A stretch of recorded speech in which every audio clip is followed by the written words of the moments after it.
நம்ம கண் முன்னாடி கஷ்டப்படுறவங்கள பார்க்கும்போது நம்மளால முடிஞ்ச ஏதாவது ஒரு உதவிய அவங்களுக்கு கண்டிப்பா செய்யணும். உதவின்றது பலனை எதிர்பார்க்காத செய்யறது அப்படின்னாலும் நிச்சயம் நாம செஞ்ச நல்ல காரியத்துக்கு நமக்கு தேவைப்படும் சமயத்துல திரும்ப கிடைக்கும் அப்படின்றது நிதர்சனமான உண்மை. ஏன் தெரியுமா?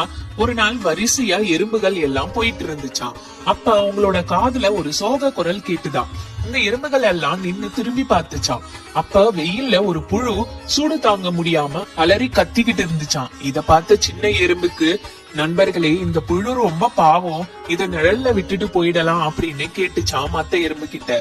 இத கேட்ட எறும்புகள்லாம், நமக்கு இது தேவையில்லாத வேலை, வா நம்மளுக்கு நிறைய வேலை இருக்கு போகலாம் அப்படின்னு கூப்பிட்டுச்சாம்.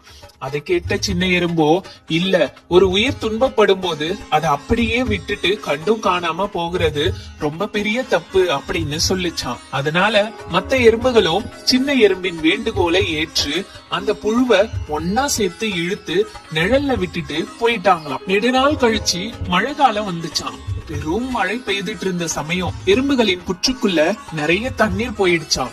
எறும்புகள் எப்போ நீர்ல மிதக்க நேரிடும் அப்படின்னு ரொம்ப நினைச்சு பயந்துட்டு இருந்த சமயம் அப்போ ஒரு பட்டாம்பூச்சி வந்து, எறும்புகளே, என் மீது ஏறிக்கொள்ளுங்கள் அப்படின்னு சொல்லிச்சான். உங்களை நான் மேடான இடத்துல விட்டுடுறேன். இத பார்த்த எறும்புகள், நீ யாரு, எங்களுக்கு ஏன் உதவி செய்யற அப்படின்னு கேட்டுதான். அதுக்கு அந்த பட்டாம்பூச்சி சொல்லிச்சான், ஒரு நாள் வெயில்ல கிடந்த புழுவை நீங்க தான் காப்பாத்தினீங்க இல்லையா, அந்த புழுதான் பருவ மாறுதலுக்கு அப்புறமா வளர்ந்து பட்டாம்பூச்சியா மாறிட்டேன். என்ன துன்பத்துல இருந்து காப்பாற்றிய உங்களுக்கு இப்போ உதவ வந்திருக்கேன் அப்படின்னு சொல்லிச்சான்.